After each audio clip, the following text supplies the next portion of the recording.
Hello, hello. So today is March 2nd. I'm reading out of 365 Days to Embracing Forbidden Emotions, a daily guide to peace and fulfillment. And let's see what it has to say, and then let's tap. So, March 2nd.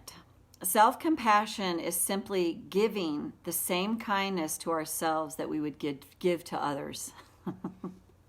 What a work in progress.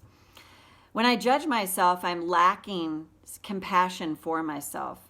I could judge myself for this. The other thing that judging myself does is actually blocks me from real change. I found that to be so true. When I judge myself, I actually lose the ability to create positive, lasting change. I might change something because I'm down on myself, but more often than not, what follows is a relapse of my self-protecting mechanism, or my self-protecting mechanisms kick back in and my progress is lost. I hear a lot about self-sabotaging behavior, but even the term self-sabotaging is by nature judgmental. Think about that. I self-sabotaged. There's inherent in that, like you meant to self-sabotage. The truth is, anything I do that appears to not serve me is actually a way I protect myself. In the converse, anything I do that would actually help me is the opposite end of the same spectrum. It is a form of self-protection. It's typically an unconscious form of self-protection, but it's still a way I'm attempting to protect myself. When seen from this vantage point, I might be able to soften some of my self-judgment and actually have some compassion for why I do what I do. If I struggle with self-compassion, I can tap on it and see what surfaces. As I clear some of the muck that's in my way, it's likely that I will find I become more compassionate towards myself. Self-compassion becomes a byproduct of tapping through the ways I've learned to judge myself and thus lack compassion for myself.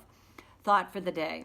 What if today I can commit to noticing if I speak to myself in a way that lacks compassion?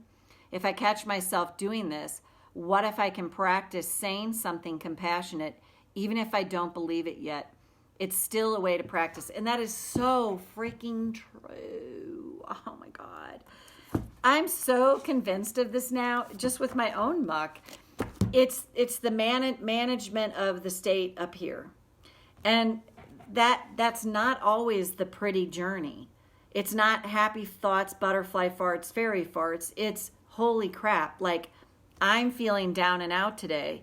Like, what can I do to shift myself in this moment?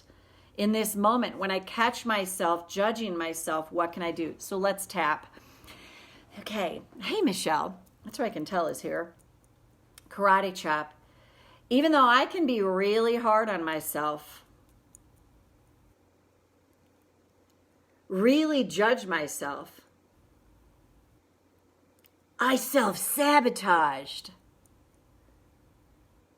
Yeah, but I didn't mean to. I choose to acknowledge this truth right now. Even though I am really hard on myself, I really judge myself. It sounds like I self-sabotaged again. I choose to honor my feelings now. Even though I do get in my own way. I do. It's how I learned to protect myself. So of course that happens. I choose to honor my truth right now. And go to the eyebrow. I can really self-sabotage. And the thing is, I don't mean to.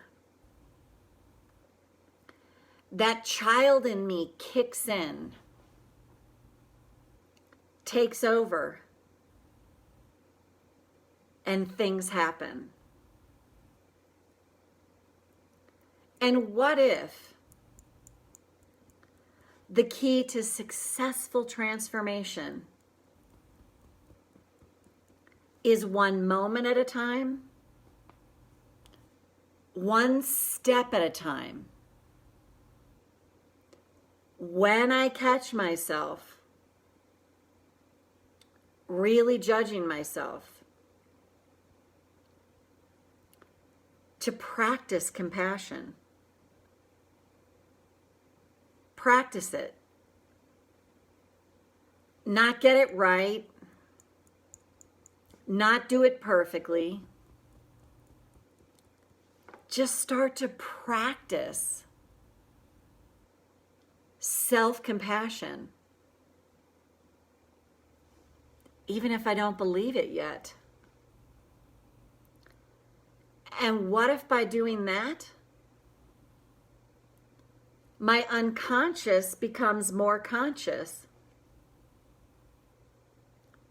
which is where I can attend to it and shift it. One thought at a time. One moment at a time.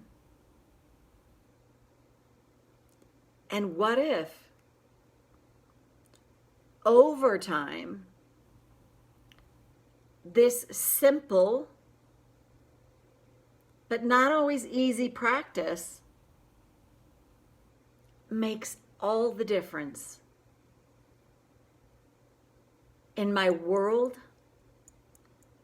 and in my life?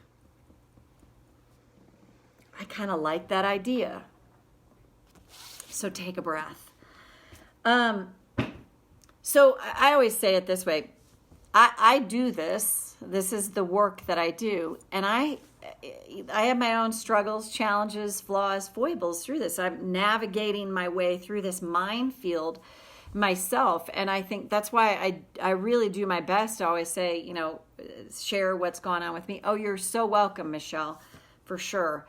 Because it is one thought, one challenge at a time. And my progression with tapping has not been like, oh, woo, ha ha. It's been, wow, God, I feel less negative about this. I notice now I'm actually doing behaviors that support me more, and I didn't have to try to do them because I kept working through the muck. This is actually probably a good thing to tap on one of these days. I've been tapping through this thing about our power, loss of power. And when it first came up for me, I was like, I always go back to myself at 6 months old. It's just so cornerstone for me. And I'm in this JAMP training that I'm doing now, learning this new technique. The doctor that's running it, he's like, I was talking specifically about what happened to me when I was 6 months old. He's like, oh my God, so here's what happens. Here's a result of what happens when that happens to a 6-month-old. It's so illuminating.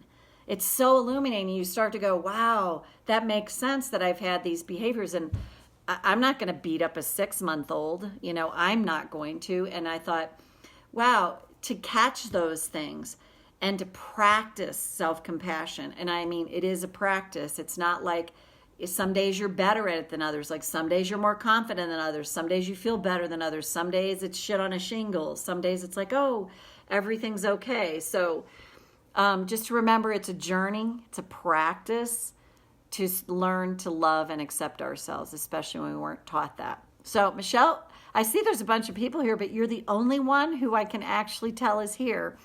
So hello to everyone who's here in the periphery, and have a great, hope this helped, and you can go back and tap on it as many times as you need to. And just remember, it's a practice and a journey. Bye for now.